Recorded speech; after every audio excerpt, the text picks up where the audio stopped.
Jnansagar Coaching Classes online YouTube channel. To get latest video, please subscribe this channel. In today's video, I am going to explain you the most beautiful poem, Try Again. This poem is composed by W.V. Hickson. Let's see its workshop and explanation. 8th Standard Semi and Marathi Medium, Unit 2nd, Try Again. Try Again is a very meaningful poem. It is an inspirational poem. In this poem, the poet gives us a very beautiful message. We should try again. If we didn't succeed in first attempt, we should try again. जरी आपण एखाद्या प्रयत्नामध्ये यशस्वी झालेलो नसू तरी आपण काय करायला हवा, प्रयत्न करायला हवा, असं या पोएम मध्ये काय केलेलं आहे, सांगितलेलं आहे. So let's see the poem.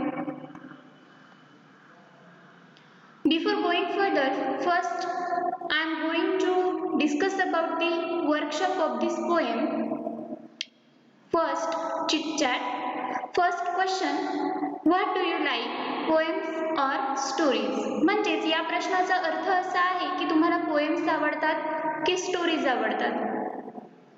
तर आता आपण आपल्या पद्धतीनुसार काय करू शकतो, आन्सर देऊ शकतो. You can say I like poems and you can say I like stories. आणि जर दोनही आवडत असतील तर तुम्ही सांगू शकतात आय लाईक बोथ ऑफ. तुम्ही दोनही आवडतात, I like both poems and stories असंही सांगू शकतात. Then second question, what kind of poems do you enjoy the most? आता या प्रश्नाचा अर्थ असा आहे की कोणत्या प्रकारच्या कविता तुम्हाला सर्वात जास्त आनंद देतात. आता तुम्हाला कोणत्या पद्धतीच्या पोएम्स आवडतात, inspirational, then lyrical and didactic, ते तुम्ही काय करू शकतात, सांगू शकतात. Then third question is, do you think poems can inspire us?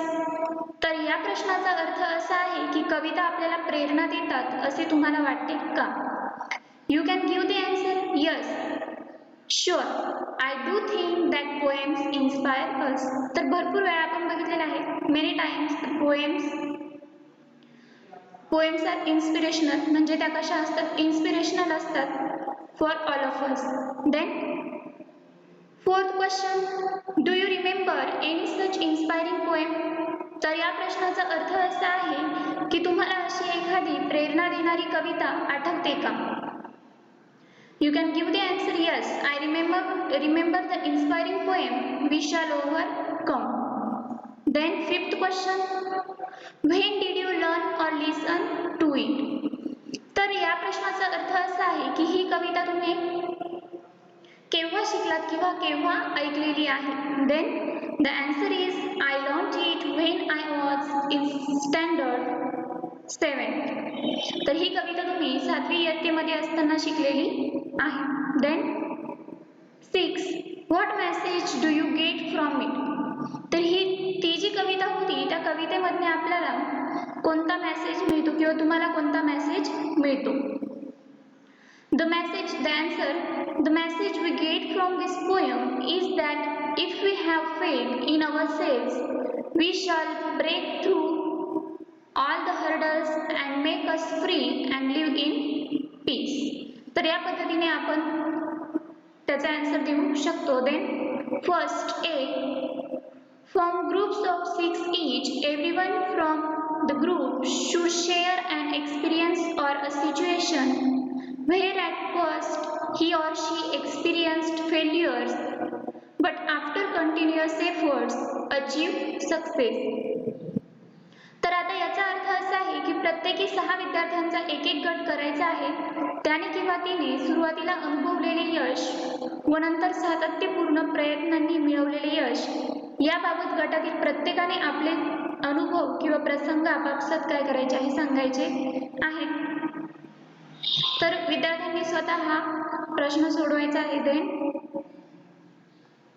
B, decide which experience shared in the group is the remarkable. Then fill the flow chart with the steps taken for success. आता गटामध्ये सांगितलेला कोणता अनुभव उल्लेखनीय आहे ते ठरवायचं आहे. ते यश मिळवण्याकरता केलेली प्रत्येक कृती लिहून पुढे जो काही चार्ट दिलेला आहे तो पूर्ण करायचा आहे.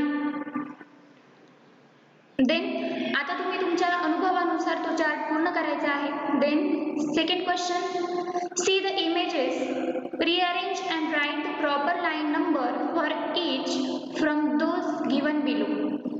खाली काही इमेजेस दिलेले आहेत, तर हे जे काही ब्रॅकेट्स दिलेले आहेत त्या ब्रॅकेटमध्ये त्यांचे नंबरिंग, जे काही खाली सेंटेन्स दिलेले आहेत त्यानुसार नंबरिंग करायचं आहे की कोणत्या इमेजला कोणता नंबर तिथे मॅच होतो आहे त्यानुसार. I have already completed this box. ते बॉक्स जे आहेत ते मी ऑलरेडी कंप्लीट करून ठेवलेले आहेत. Then first is the spider climb again a little higher. पहिल्या प्रश्नाचा अर्थ असा आहे किंवा पहिल्या सेंटेन्सचा अर्थ असा आहे की तो जो काही स्पायडर आहे तो अजून थोडा वरती गेलेला आहे, पुन्हा वरती चढलेला आहे.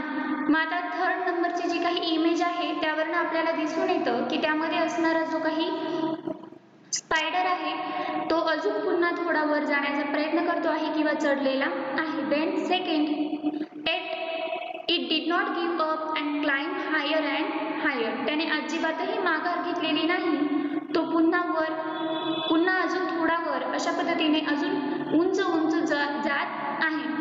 तर आपल्याला ही जी काही फिफ्थ नंबरची इमेज आहे त्यामधनं दिसून येतं की तो अजून वरती जाण्याचा प्रयत्न करत आहे. Then third, it slipped and fell down. तो काय झालेला आहे, घसरलेला आहे आणि खाली पडलेला आहे. तर आपल्याला सेकंड नंबरच्या इमेजवरनं दिसून येतं की तो खाली घसरला आहे आणि पडलेला आहे. Then fourth, a spider began to climb a wall. तो जो काही स्पायडर आहे तो पुन्हा एकदा त्या वॉलवरती चढण्याचा प्रयत्न करत आहे किंवा पुन्हा एकदा चढत आहे. तर आपल्याला फर्स्ट इमेज मधनं दिसून येतं की तो पुन्हा एकदा वरती चढत आहे. Then fifth, finally it reach the top. आता फायनली तो पूर्ण वरती उंचावरती जाऊन पोहोचलेला आहे. The last image shows us this spider reach high. म्हणजे तो जो काही स्पायडर आहे तो पूर्णपणे उंच गेलेला आहे हे आपल्याला 5 नंबरची जी इमेज आहे त्यामधनं दिसून येत आहे. Then 6, it fell down again the second time. तो पुन्हा एकदा दुसऱ्यांदा खाली पडलेला आहे. देन द फोर्थ नंबरची जी काही इमेज आहे त्यामधनं आपल्याला दिसून येतो की तो घसरून खाली पडलेला आहे किंवा परत खाली दुसऱ्यांदा पडलेला आहे.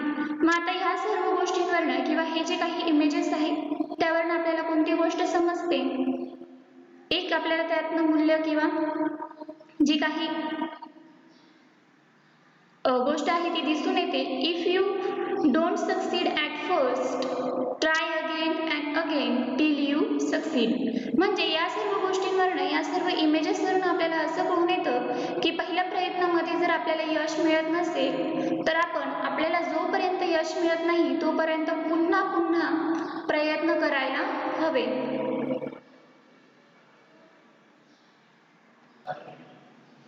या पद्धतीने आपण ही जी काही पोएम आहे त्या पोएमचा चिटचॅट बघितलेला आहे. Let's see the poem and it's explanation.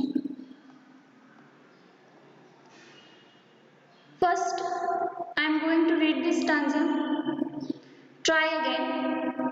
'Tis a lesson you should heed. Try again. If at first you don't succeed, try again. Then your courage should appear. For if you will persevere, you will conquer, never fear, try again. आता हे जे काही poem आहे यामधनं आपल्याला दिसून येतं की पोएमचं जे टायटल आहे तेच आपल्याला सजेस्ट करत आहे की पुन्हा एकदा प्रयत्न करा. Tease a lesson you should heed, try again. आता या लाईन्समध्ये असं सांगितलेलं आहे की टीज मीन्स काय, it is a short form of it is. तो काय आहे, इट इजचा शॉर्ट फॉर्म दिलेला आहे की तुम्ही एक गोष्ट किंवा एक जी काही महत्वाची गोष्ट आहे ती कोणती लक्षात ठेवायची आहे. लेसन म्हणजे पाठ होतो, पण आपण इथं लक्षात ठेवण्यासाठीची महत्वाची बाब असा त्याचा अर्थ घेऊ. तर ती गोष्ट कोणती लक्षात ठेवायची आहे की ट्राय अगेन. हीड मीन्स लक्षात ठेवणे. तर एक गोष्ट तुम्ही लक्षात ठेवायची आहे की पुन्हा प्रयत्न करा. If at first you don't succeed, try again. पहिल्या प्रयत्नामध्ये जर यश मिळत नसेल तर पुन्हा एकदा प्रयत्न करा किंवा परत प्रयत्न करा. Then then your courage should appear. For if you will persevere, you will conquer, never fear, try again. म्हणजे यामध्ये असं सांगितलेलं आहे की पुन्हा प्रयत्न करत असताना आपलं जे काही करेज आहे, आपलं जे काही सामर्थ्य आहे ते आपण काय करायचं आहे, पुन्हा एकदा व्यवस्थितपणे धैर्याने सामर्थ्याने प्रयत्न करायचे आहे. फॉर इफ यू विल परसिव्हर, जर आपण सातत्याने प्रयत्न केले तर काय होणार, यू विल कॉन्कर, तर तुम्ही नक्कीच काय व्हाल, जिंकाल. कॉन्कर मीन्स इथे जिंकणे. नेव्हर फिअर, ट्राय अगेन, तर भीती वाटू न देता सातत्याने प्रयत्न चालू ठेवा, पुन्हा प्रयत्न करा, नक्कीच तुम्हाला यश येईल. Then second stanza, once or twice, though you should fail, try again. If you would at last prevail, try again. If we strive, 'tis no disgrace, though we do not win the race. What should we do in that case? Try again. आता यामध्ये असे सांगितलेलं आहे की once or twice, though you should fail, आपण एकदा किंवा दोनदा काय होणार आहोत, एकदा हरू किंवा दोनदा हरू, though you should fail, but try again. जरी एकदा हरलो किंवा दोनदा हरलो तरी आपण पुन्हा एकदा काय करायचं आहे, प्रयत्न करायचा आहे. If you would at last prevail, try again. जर आपल्याला एखाद्या गोष्टीवरती प्रभुत्व गाजवायचं असेल तर पुन्हा एकदा प्रयत्न करायला हवे. If we strive, 'tis no disgrace, though we do not win the race. What should we do in that case? जर एखाद्या गोष्टीमध्ये किंवा एखादी गोष्ट मिळवण्यासाठी आपण खूप जास्त प्रयत्न करत असू आणि ते प्रयत्न करून देखील, स्ट्राइव्ह मीन्स काय, एखादी गोष्ट मिळवण्यासाठी प्रयत्नांची पराकाष्ठा करणे असं त्याला म्हटलं जातं, आणि ती गोष्ट मिळाली नाही तर आपण तिथे काय करू नये, टीज नो डिस्ग्रेस, आपण त्या गोष्टीची म्हणजे लाज वाटून घेण्याची गरज नाही किंवा कमीपणा किंवा कमतरता जाणून घेण्याची गरज नाही.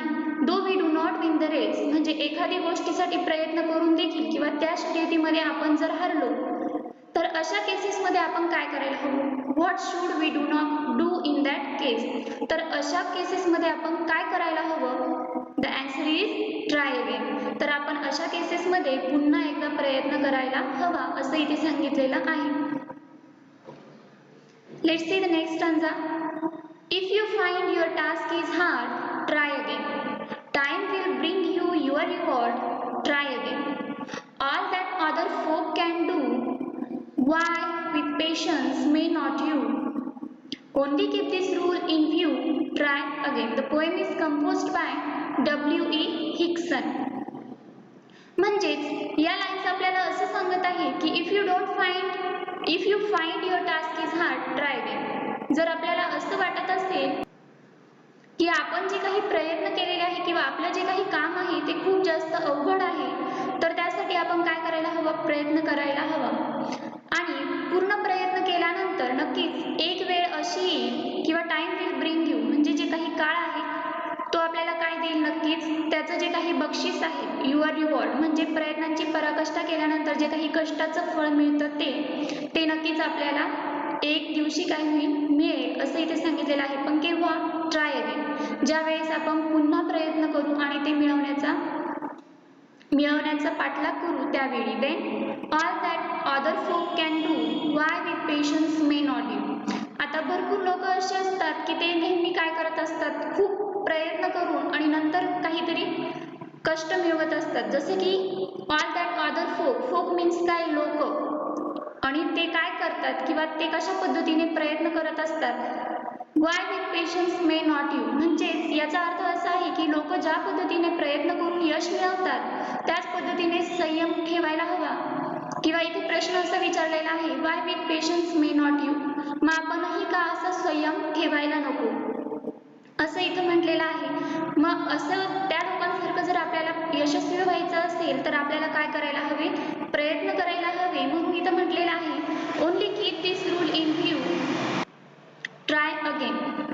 तुम्ही या पद्धतीने जर गेलात किंवा असा मार्ग जर लक्षात ठेवला तर नक्कीच हे नियम लक्षात ठेवून आपण काय करायला हवे, त्या दृष्टीने बघायला हवं आणि पुन्हा एकदा प्रयत्न करायला हवे. असंच इथे W.E. हिक्सन यांनी या पोएमध्ये काय केलेलं आहे, सांगितलेलं आहे की we should do not give up. आपण गिव्ह अप घ्यायला नको किंवा निराशावादी बनायला नको, तर पुन्हा एकदा प्रयत्न करायला हवे असे इथे सांगितलेलं आहे.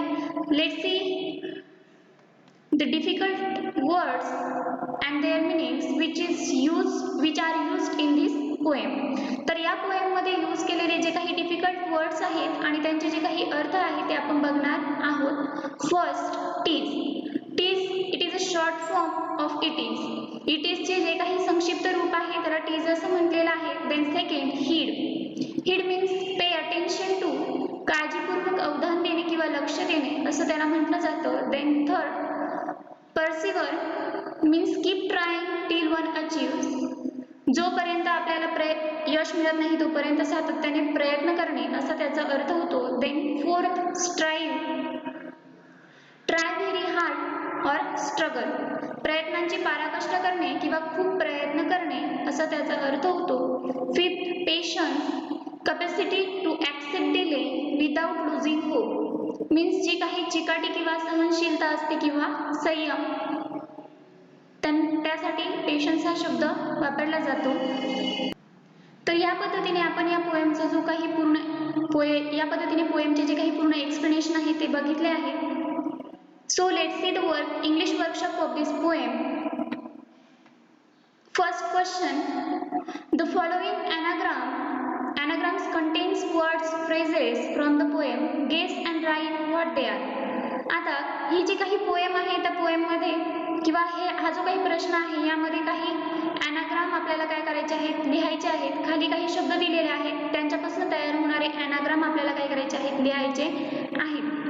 फर्स्ट, रेनी टॅग, त्यापासून तयार होणारा ॲनाग्राम आहे try again. Then second, our cage, the answer is courage. Third, wait sir, the answer is strive. Fourth, red raw, the answer is reward. Fifth, Japanese, the answer is patience. Sixth, sir peer, answer persevere. मग या पद्धतीने we can find out the anagrams. आपण अशा पद्धतीने anagram शोधू शकतो.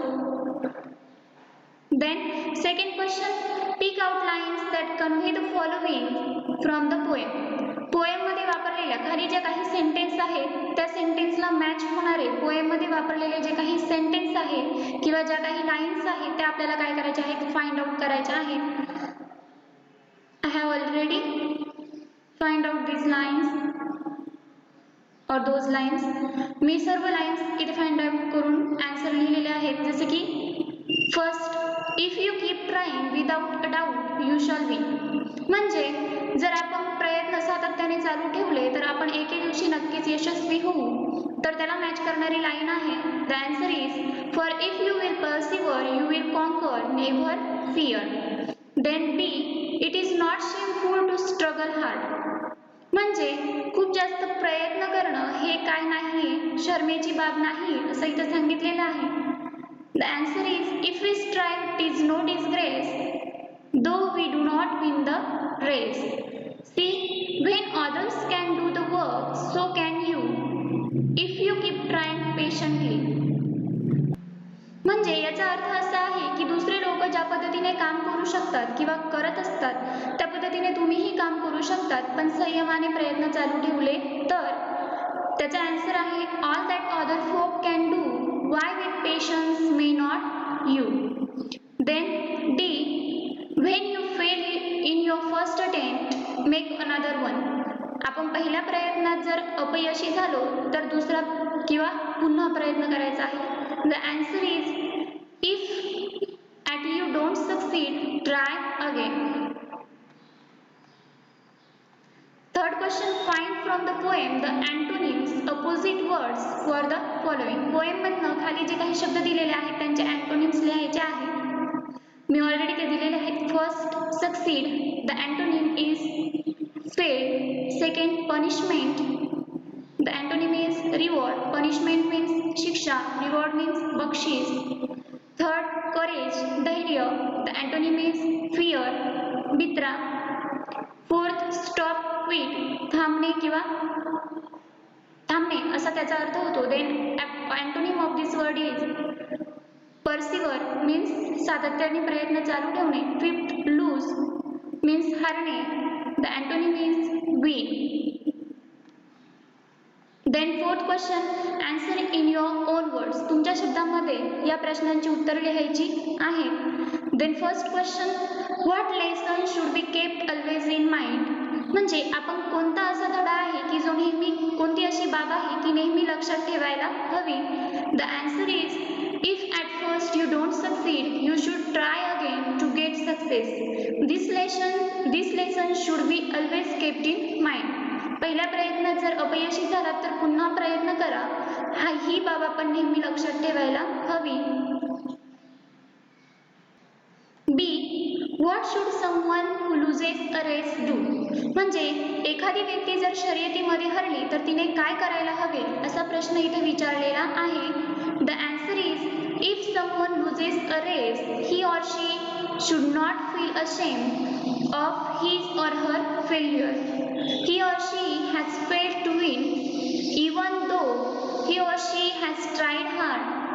In that case, he or she should try again and win the race someday. म्हणजे यामध्ये असं दिलेलं आहे की एखादा व्यक्ती, ती किंवा तो, जर ती या शर्यतीमध्ये हरलेले असतील किंवा त्या कामामध्ये हरलेले असतील किंवा फेल्युअर आलेलं असेल, अपयश आलेलं असेल, तर त्यांनी काय करायला हवं, पुन्हा एकदा प्रयत्न करायला हवे. एखाद्या दिवशी नक्कीच त्यांना यश मिळेल असं इथे सांगितलेलं आहे. Then next, C, what quality is important when you are struggling for success. ज्या वेळेस आपण यश मिळवण्यासाठी प्रयत्न करत असतो त्यावेळी आपल्याकडे महत्त्वाचे कोणते गुण असावेत असं इथे विचारलेलं आहे. The answer is, our great courage and with the help of our perseverance, trying again without fear and do not feel disgrace. These are important qualities when we are struggling for success. Then D, when can success have a greater value? When you get it easily or with difficulty. म्हणजे या प्रश्नाचा अर्थ आहे की कधी आपण जे मिळवलेले यश असतं त्या यशाला कधी जास्त मूल्य प्राप्त होतं. तर पुढे असं म्हटलेलं आहे की ज्या वेळेस ते आपल्याला इझिली भेटतं तेव्हा, की एकदम अवघड गोष्टींमधनं मिळतं तेव्हा किंवा अडचणीतनं मिळतं तेव्हा. The answer is, success have a greater value when we get it with many difficulty. तर आपण जे मिळवलेले यश आहे त्याला जास्त मूल्य तेव्हा प्राप्त होतं ज्यावेळी आपण खूप अडचणींमधनं ते मिळवलेलं असतं त्यावेळी. Then fifth, read the poem and fill in the web choosing points from it. I have already fill this web. हा जो काही चार्ट दिलेला आहे तो मी ऑलरेडी काय केलेला आहे, फिल केलेला आहे. What leads to success. सक्सेससाठी महत्त्वाचे असणारे जे काही पॉईंट आहेत ते कोणते आहेत. Then first is trying again, म्हणजे पुन्हा प्रयत्न करा. Second is courage. Third is patience, संयम. नेक्स्ट इज स्ट्रायव्हिंग मीन्स प्रयत्नांची पराकाष्ठा करणे. And last one is perseverance, सातत्याने प्रयत्न करणे असा त्याचा अर्थ होतो. Then six, most lines from the poem can serve as a truth or a proverb. Pick out 3 or 4 such lines. म्हणजे या पोएममध्ये काही पंक्ती सत्यवचन किंवा म्हण म्हणून उपयोगी पडतात, तर अशा 3 ते 4 पंक्ती तुम्हाला लिहायच्या आहेत. First, the answer is first, if at first you don't succeed, try again. Second, if you persevere with courage, you will conquer. Third, though after striving you do not win, it is no disgrace. Fourth, time will bring you your reward, so be patient. या पद्धतीने आपण काय केलेला आहे, हा जो काही workshop आहे तो बघितलेला आहे किंवा हा जो काही 6 नंबरचा क्वेश्चन आहे तो बघितला आहे. या पद्धतीने पोएमचा पूर्ण वर्कशॉप आपण इथे बघितलेला आहे. I hope you understand all the questions. So thank you.